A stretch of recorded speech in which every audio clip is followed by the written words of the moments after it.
नाम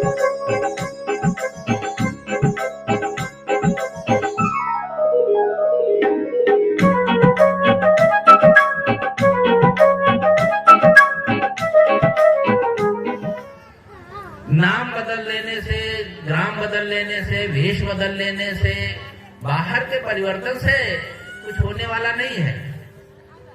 एक व्यक्ति था, उसका स्वभाव बड़ा क्रोधी था। क्रोधी स्वभाव होने के कारण बात बात में उल्टा सीधा कहता रहता था घर परिवार में, पत्नी को हर समय डांटता रहे, फटकारता रहे। एक दिन मारे क्रोध में पत्नी पानी भर रही थी तो उसको धक्का दे दिया तो वो कुएं में गिर गई।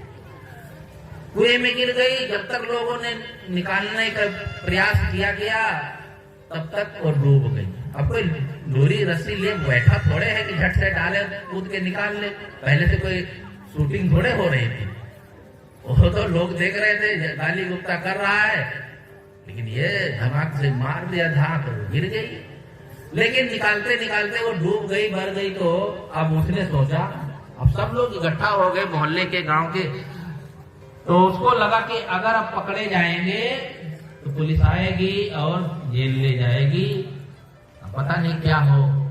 बस वो वहां से चुपके से भीड़ से गायब हो गया, भाग गया। चला गया 50-60 किलोमीटर दूर एक जंगल के किनारे बाबा जी कुटी बना करके रहते थे, वहां रहने लगा। यहाँ पुलिस आई, बाद में खोजबीन हुई, उसका पता ही नहीं चला कहाँ चला गया। लोगों ने बताया कि इसी पति ने धक्का दे दिया था। पुलिस खोजती रही। वो जहाँ गया तो संत अकेले रहते थे। बस जाते ही जाते क्या कहता है कि महाराज मैं घर द्वार सब छोड़ के आया हूँ, अब मुझे कोई लेना देना नहीं घर परिवार से, बस मुझे साधु बना दो। महाराज ने कहा कुछ दिन रहो तो साधना करो। कहा नहीं, बस तुरंत आप मुझे घर गृहस्थी की तरफ देखना ही नहीं है। महात्मा ने सोचा कि तेज वैराग उमड़ा है इसके, महात्माओं को भी चेलों की जरूरत तो रहती ही है। बस तुरंत उसका वेश बदल दिए, कहा पहले मुंडन कराओ। मुंडन कर दिए, वेश बदल दिए, और महात्माओं में नाम भी बदल दिया जाता है, तो नाम बदल दिया। कहा तुम्हारा नाम आज से मुनि शांतिनाथ रख दिया गया। नाम बदल गया, नाम तो मुनि शांतिनाथ हो गया। 1 महीने तक वहीं पर मन मार करके पड़ा रहा कि अगर यहाँ से गए तो पकड़ लिए जाएंगे। तो 1 महीने बाद उस गांव का एक आदमी उधर से निकला, उसे प्यास लगी, सोचा चलो कुटिया दिखाई दे रही है, महात्मा क्या पानी पी लेते। तो जब गया तो वही बैठा था, आंखें मूंदे। साधना वाधना करना तो जानता ही नहीं था, न सीखा था, न मन में भावना थी, केवल डर के मारे वहां बैठा था। तो देखा कि ये तो लगता है वो हमारे गांव का आदमी है जिसने अपनी पत्नी को कुएं में ढकेल दिया था, लेकिन वेश बदल गया था, सिर मुड़ा लिया था, तो ठीक से पहचान नहीं पा रहा था। उसने सोचा कि ऐसे तो नहीं पता चलेगा, जब इससे कुछ बात करेंगे, बोलेगा तब तो पता चल जाएगा ना। तो कहा महाराज आपका नाम क्या है? तो बोला नहीं, मुंह बंद किए रहा। जब किसी को गुस्सा होता है ना तो पहले तो बोलेगा नहीं, और जब बोलेगा तो आग उगल देगा। तो उसने बोला, कहा महाराज मैं आपसे पूछ रहा हूँ आपका क्या नाम है? कहा क्या करोगे नाम जान करके? जैसे उसने जोर से कहा क्या करोगे नाम जान करके, बात वो समझ गया। घरे तो जरूरत नहीं है, नाम तो मैं पहले से जानता हूँ। मारे क्रोध में भभक रहे हो और भाग आए, पत्नी को कुएं में ढकेल करके बन गए साधु। क्रोध नहीं गया, अपने आप को नहीं, अपने स्वभाव को नहीं बदले, बस केवल बाहर का बदल दिए। अब बड़ा लज्जित हुआ, क्या करे। ये उदाहरण हम सबके लिए है। हम बाहर का बदल देते हैं, चाहे कोई घर गृहस्थी छोड़ के साधु हो जाए, भगत हो जाए, सब कुछ बदल जाए, लेकिन यदि स्वभाव नहीं बदलेगा तो जीवन में कोई परिवर्तन होने वाला नहीं। इसलिए साहब कहते हैं सत्संग से शांति मिलेगी, शांति सुमति समता मिले। शांति सबको चाहिए और ये जीवन में धारण करना, जीवन में मिलना चाहिए, मरने के बाद नहीं। कितने लोग होते हैं ये सोचे बैठे रहते हैं कि जब हम मर जाएंगे और स्वर्ग में जाएंगे तब शांति से रहेंगे। मरने के बाद सभी लोग स्वर्ग, शांति, मोक्ष, कल्याण चाहते हैं और ये केवल कल्पना की बातें हैं। जीते जी जो कुछ होता है वही होता है, मरने के बाद कुछ परिवर्तन नहीं होता है। सोने के पहले जैसे हम होंगे, सोकर उठने के बाद वैसे रहेंगे। अब सोने के पहले कोई मास्टर हो तो सो जाए, उसके बाद उठे तो डॉक्टर बन जाएगा क्या? तो मरने के पहले जैसा उसका स्वभाव है, जैसा उसके कर्म है, वो कैसे परिवर्तन हो जाएंगे? मरेगा, फिर से जन्म लेगा, फिर वैसे के वैसे होगा। इसलिए वहां परिवर्तन नहीं हो सकता। लोग जाते हैं श्रद्धांजलि में, किसी के कहेंगे मैं भगवान से प्रार्थना करता हूँ इसकी आत्मा को शांति प्रदान करे। मरने के बाद शांति प्रदान, अरे मरने के बाद क्या होगा? जीते जी जो कुछ नहीं हुआ तो मरने के बाद क्या होगा? इसलिए जीवन में शांति सबको चाहिए और व्यवहार में सुमति, अच्छी बुद्धि। जब तक अच्छी बुद्धि नहीं होगी आदमी जीवन में कुछ कर नहीं सकता।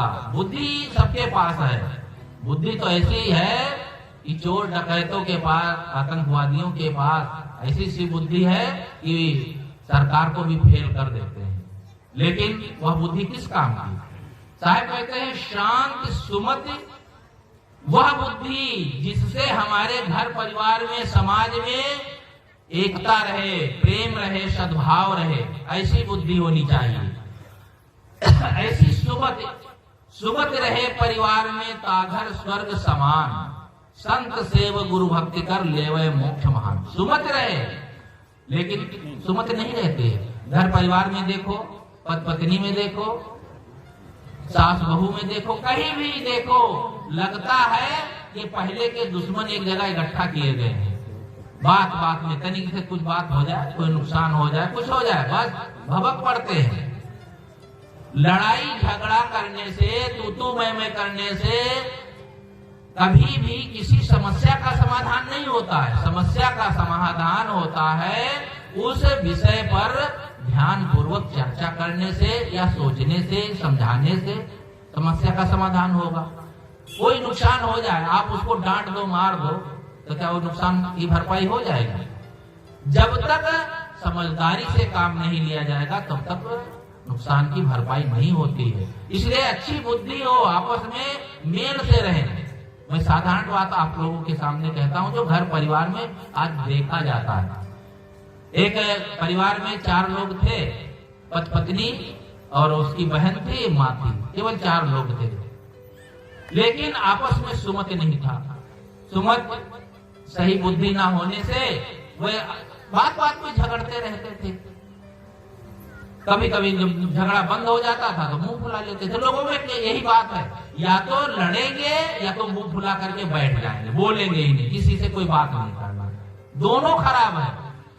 ज्यादा बोलना, उल्टा सीधा बोलना ये भी गलत है और मुंह फुला लेना ये भी गलत है। तो क्या हुआ, सब मुंह फुलाए थे। एक दिन मास्टर जो पति था उनका, घर का मालिक, वो एक पैजामा सिला के लाया तो 4 अंगुल बड़ा हो गया था। तो उसने सोचा कि अभी दर्जी के पास क्या जाए, घर में बता देते हैं। तो माँ से कहा, माँ जी जरा पैजामा 4 अंगुल बड़ा हो गया है, काट कर सिल देना। माँ गुस्सा आई, उसको गुस्सा आ गया। कहा जब देखो मुझे ही काम बताते हो, बूढ़ी हो गई अभी भी छुट्टी नहीं देते हो। जब झल्ला गई तो सोचा चलो कोई बात नहीं, इससे नहीं कहेंगे। बहन से बोला, बहन ने कहा हाँ पैसा लाते हो, तनख्वाह लाते हो तो दूसरे के हाथ पर रख देते हो ना, यानी भाभी को पकड़ा देते हो, और काम मैं करूं, तुम्हारी नौकरानी हो क्या? 2-4 उसने भी सुना दिया। तो कहा ठीक कोई बात नहीं, पत्नी से कह देता हूँ करेगी। कहा भाई जब छुट्टी मिले तो जरा पैजामा 4 अंगुल काट कर सिल देना।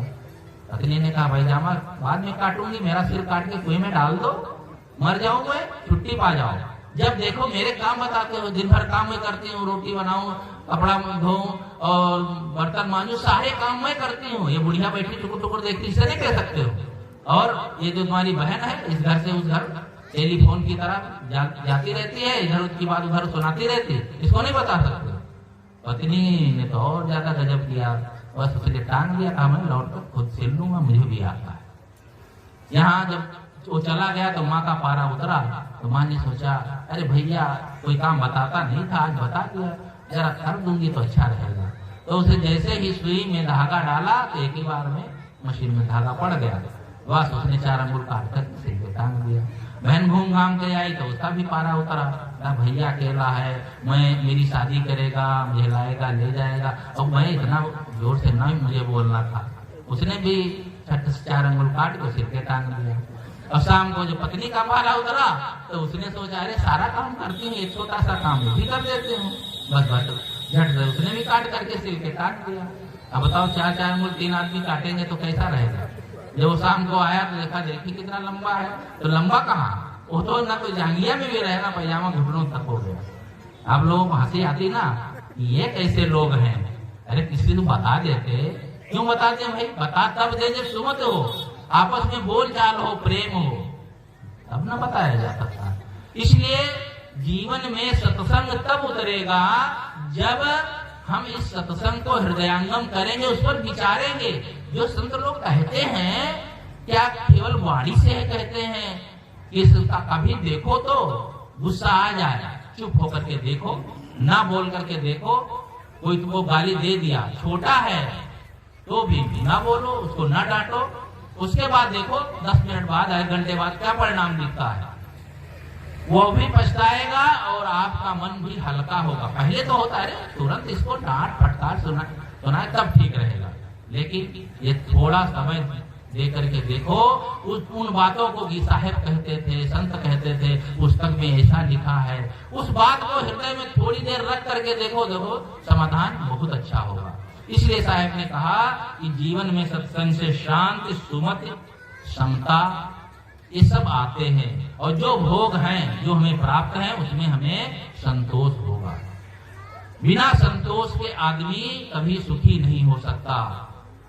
सतेषु जायते शूरा सहस्रेश पंडिता वक्ता 10 सहस्रेश संतोषी नैव दृश्यते। सैकड़ों में कोई सूरवीर होता है, हजारों में कोई अच्छा वक्ता होता है। वक्ता मतलब नहीं उल्टा सीधा चमत्कार, अंधविश्वास की बातें उड़ेल दे, जनता को बरगला दे और चला जाए, वो वक्ता नहीं है। जो सत्य का अनुसंधान करके जीवन में और समाज को देता है। हजारों में ऐसा कोई होता है, कोई हजारों में शूरवीर होता है, ऐसे लोग होते हैं और संसार में देखे जाते हैं, लेकिन संतोषी नैव दृश्यते। संतुष्ट व्यक्ति कोई दिखाई नहीं देता, जिसके जीवन में कोई दुख, कोई अभाव ना हो, कोई कमी ना हो, बिल्कुल शांत जीवन में झलक रही हो, ऐसा व्यक्ति दिखाई नहीं देता। और ऐसे व्यक्ति वही होंगे जो जीवन में कुछ करेंगे और अपने जीवन में सत्संग को उतार